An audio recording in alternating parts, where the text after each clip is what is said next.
Ocala's information station, 1370 WOCA. Ocala!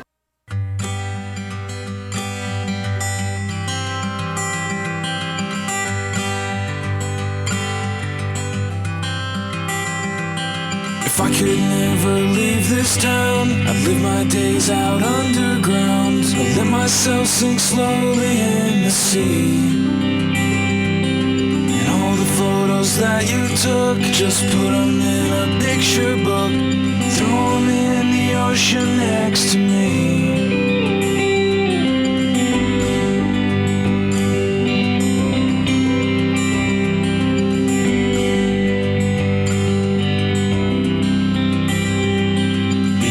Paint over the walls, troubadours fill up the halls, waiting to unveil the masterpiece.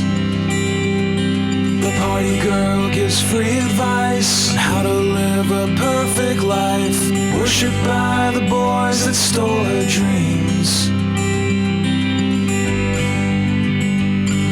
There's nothing here for me. I think I'll run, never looking back until I'm gone. It's all just wrong. If I stay, it's all for nothing. All I know is I need something more.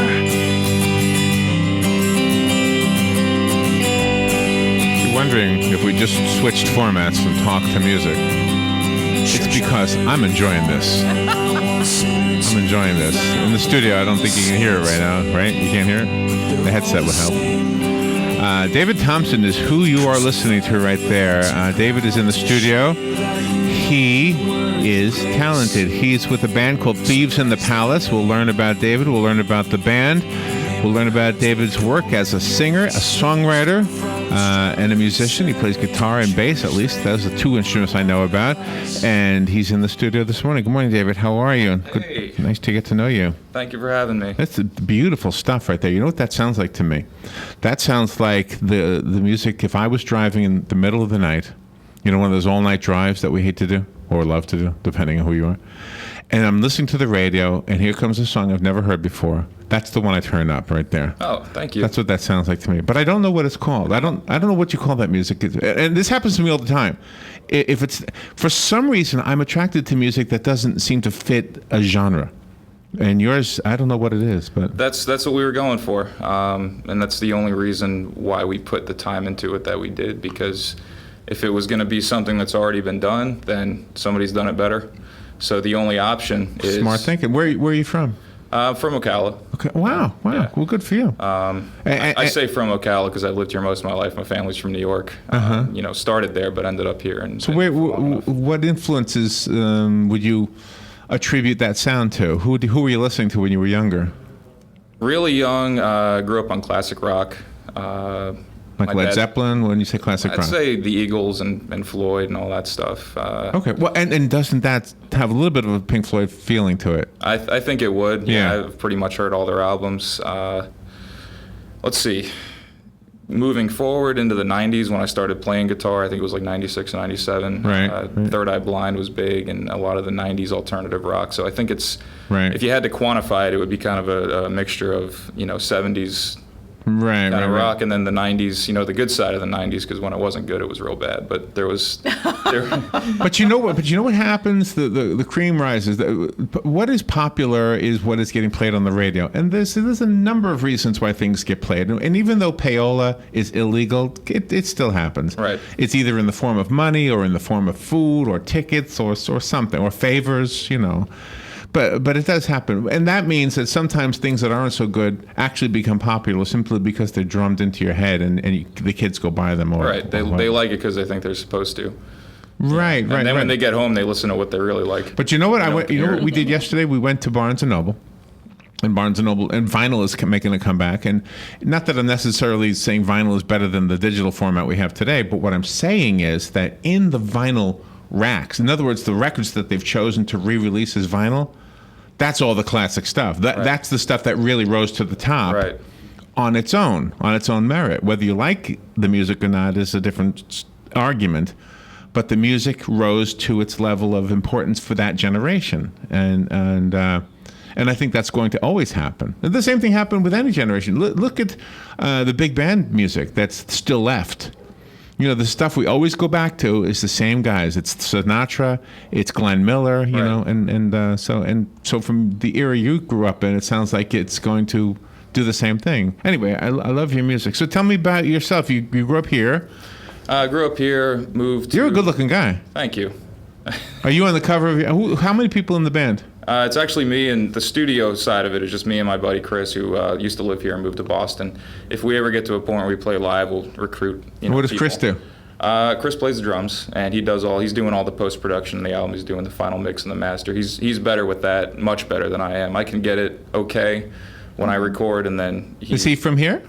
He grew up here, as far as I know. But he lives in Boston now? Lives in Boston, yep. And did you say he's in Singapore to Joe earlier? Yeah, he's on a business trip. But Chris does all the drums, and when I got these songs kind of ready, you know, I sent him a text and just asked him if he would...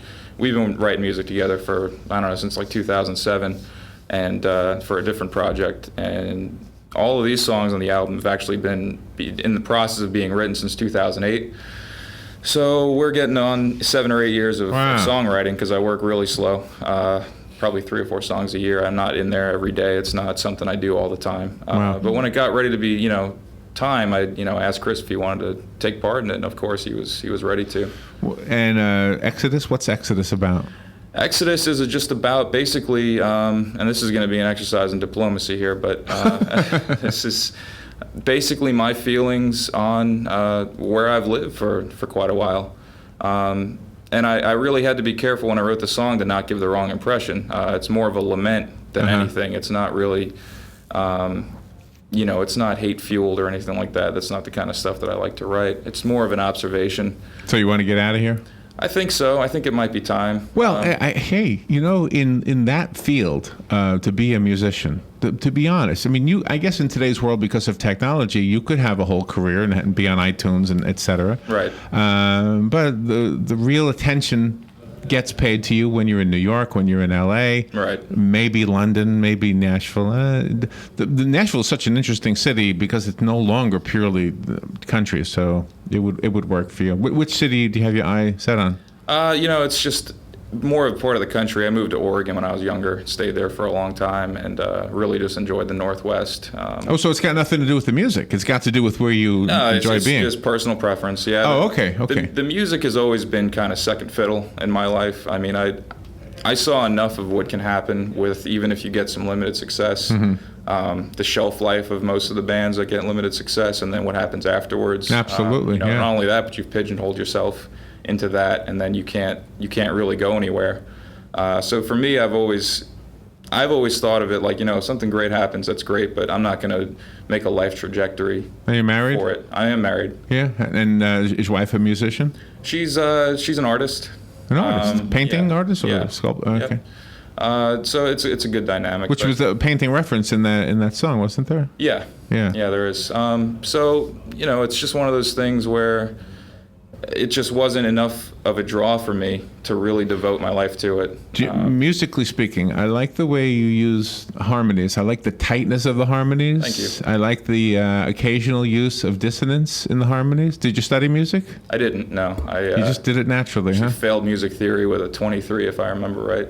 Oh, wow. Where? At college? Yeah, I took a music theory course in college and just bombed it. Well, music theory, let me tell you this, will tell you to stay away from dissonance. The fact that you use it so skillfully, and some of my favorite songs have dissonance in them. Dissonance is not a bad thing. Right. Mm-hmm. Every seventh chord has a dissonant note in it, doesn't it? Yeah. Look at your hair. Wait. Look at your hair.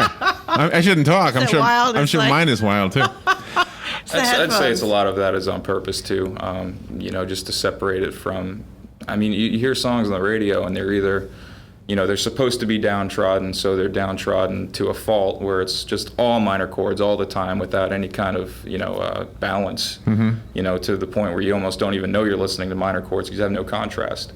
or you have music that's supposed to be light and uplifting, and it's all major chords all through it, and it's just, I've always liked to put in like subtle changes just to make it a little bit standing apart from what people would normally hear. Yeah, There's a lot of feeling in that song in Exodus. I mean, that is just, it's right up there. It's top notch. Thank you. It's been festering for a while, so I think. So do you do alternate tunings on your guitar also? I do. I think on the next song you're going to play, that's a D-A-D, G-A-D for that one.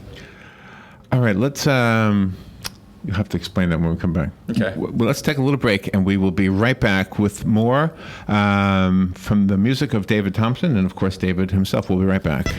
Hey Ocala, this is Kelly Hart, executive editor of Ocala Magazine. Did you know last year Ocala Magazine won more awards in excellence than any other publication in Florida? And this year, Ocala Magazine was named Best Consumer Magazine in the state. Now you can join me every Friday at 10 a.m. on Ocala Magazine Radio, where we bring the pages of Ocala Magazine to life, right here on The Source. Ocala Magazine thanks you for making us number one. And remember, there is only one Ocala Magazine.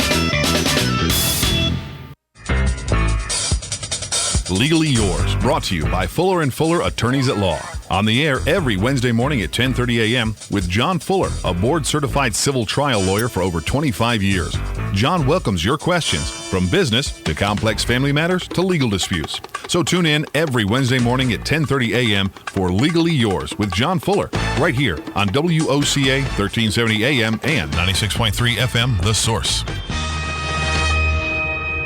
Here's what you may have missed on the John Tesh Radio Show. There may be another reason our pets are getting fat, because no matter how much food we give our pets, they still control how much they consume, right? Enjoy some guacamole. Experts say avocado has healthy, unsaturated fat, which can lower your bad cholesterol. Women say they want a man who watches football but also loves shopping and who's not afraid to cry during movies. It would seem that women have high expectations when it comes to the perfect man.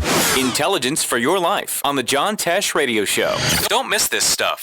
Hey, Matt, I know Sunrise Automotive does auto stuff, but I need some tires for my truck. Can you recommend someone? Yes, I can. We do that. No, I mean, I need them installed and balanced and all that. Yep, we do that. Well, my son needed his windows tinted. Yep, we do that. I need my too. seat replaced. Yep, we do that too. I need a new roof line, and a new spoiler, and a new Yep, trunk. we can even do that too. Okay, I get it. I suppose you can also do a radio show too, huh? Well, as a matter of fact, join me every Monday at 10 for auto repair with personal care here on The Source.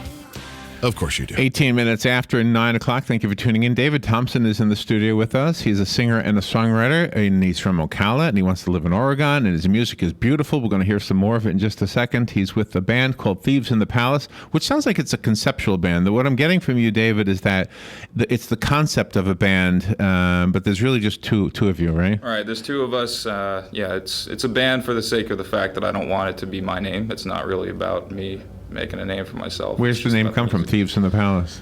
I wanted something kind of mysterious, kind of that has some imagery attached to it, some like a nighttime setting and all that stuff. It's a cool website. I went to the website. Thank you. So there's a lot to it, but, the condensed version is I just wanted something with some good imagery that would kind of describe the feel of the music. So we went with that. So tell me about the next song we're going to play. It is called Stone in the Sea. Tell me about the song. This is a song I actually recorded in 2011. And I had the idea kind of kicking around for a while, but I didn't have the catalyst. I didn't know how to frame the song, because whenever I write a song, I sometimes have the chord progression or the lyrics, but I don't have the frame to how to tell the story. And then I was watching the news one night, and the Charlie Sheen meltdown happened. Okay. I thought, okay, now I can work with this, because you kind of frame it like, what's going on with this guy. It's not about Charlie Sheen, maybe 10%. I'll give him some credit. Credit where credit's due. It's actually a song about multiple people, myself included. It's kind of a cautionary tale on the album. Don't put yourself on a pedestal, because someone will kick it out from under you. Yeah. Oh, I love that. Yeah. All right, let's hear what it sounds like. This is Stone in the Sea.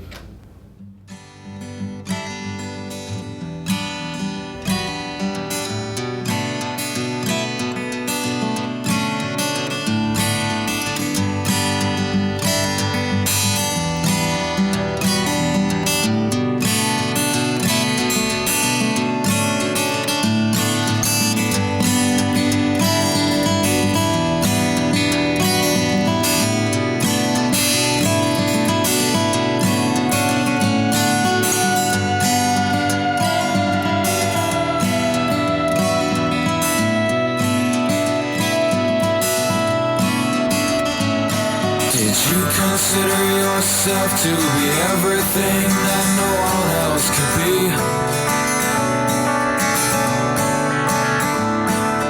Flying overhead, a crowd of craning necks just wishing they could see. Well, I watched the scene a couple times before, so let me tell you how it ends. The leading man won't get the girl to save the day, 'cause it was all pretend. Sorry, my friend.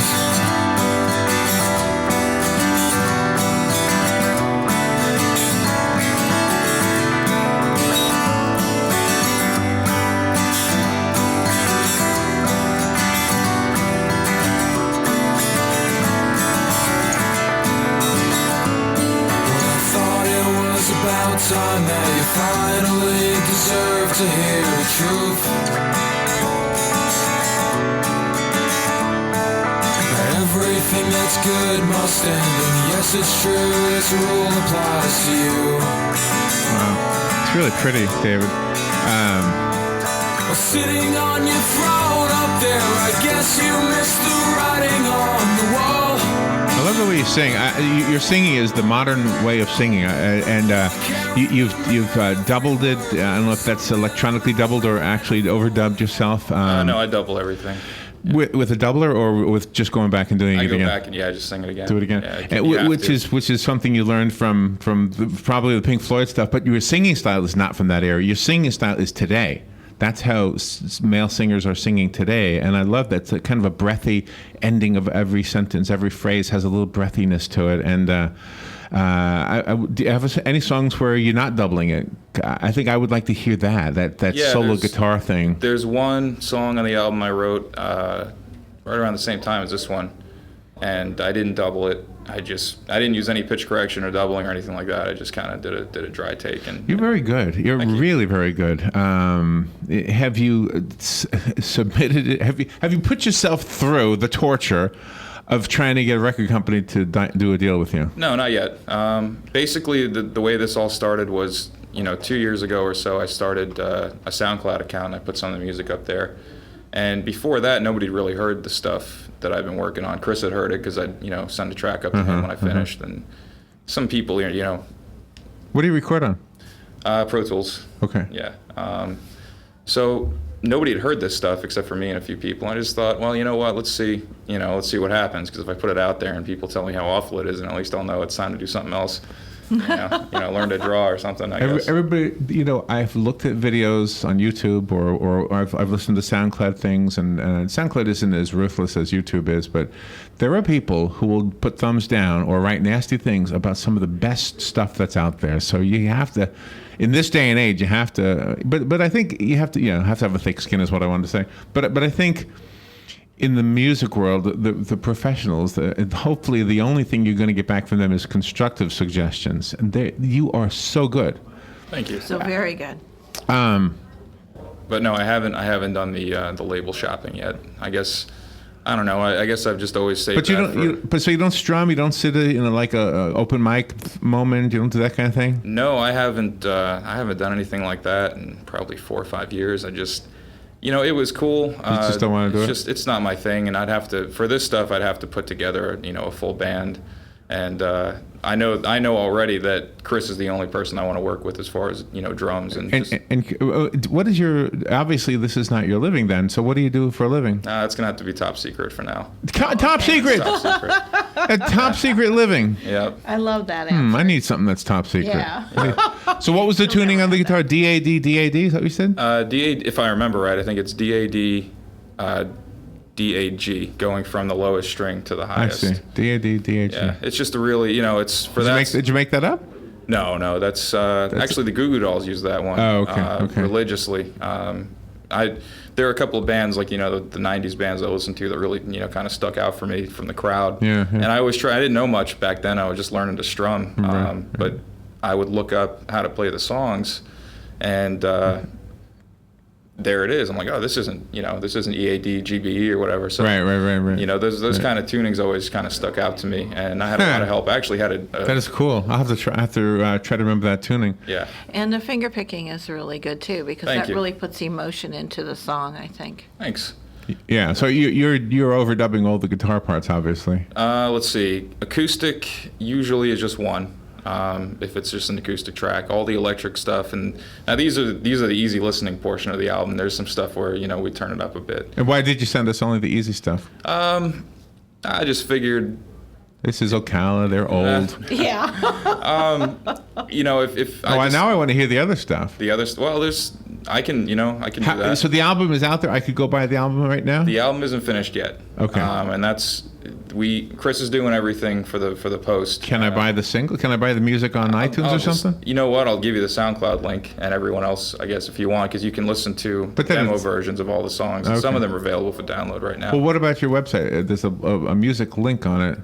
Yeah, that's the SoundCloud where we have everything. Okay. Now, I actually did register a domain for thievesandthepalace.com, but there's nothing there yet. Yeah, that's where I am. I'm clicking on everything, and I don't see anything there yet. Yeah, okay, I just had that as a placeholder. So you have a Reverb Nation account? I have a Reverb Nation. I don't use it. It's not active. So SoundCloud is the main platform. SoundCloud is your main thing. Okay, Yeah. so SoundCloud.com/Thieves in the Palace, right?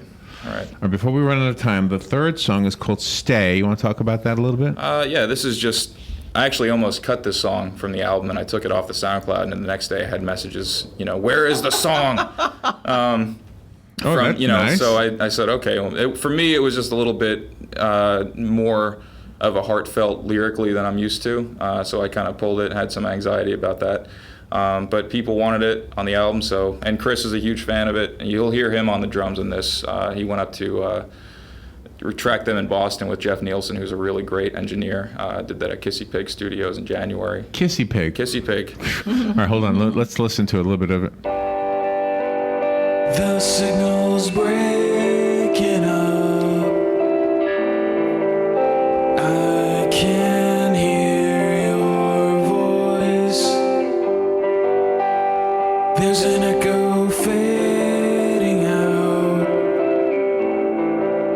across the space between us. However far, I will always find you.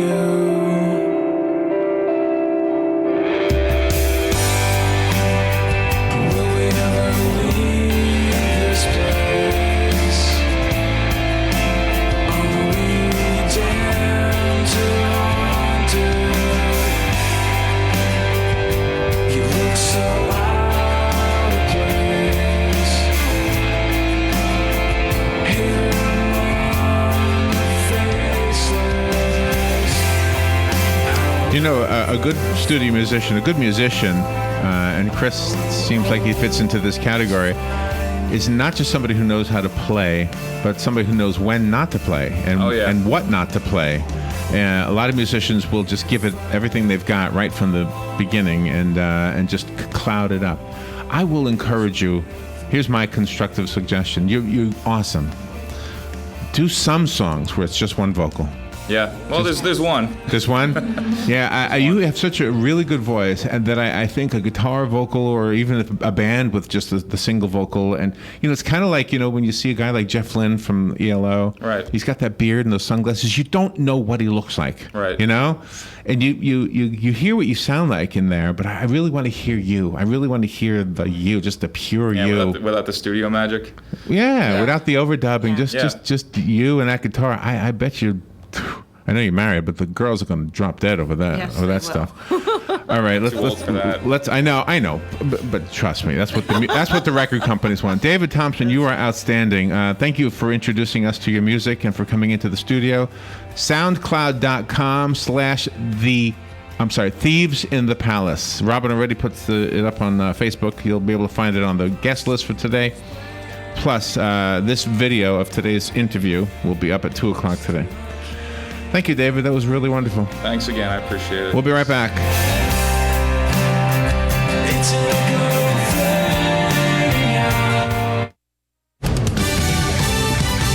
Fox News Radio, I'm Pam Puso. Dow futures up more than 200 points indicate a big open on Wall Street, but will it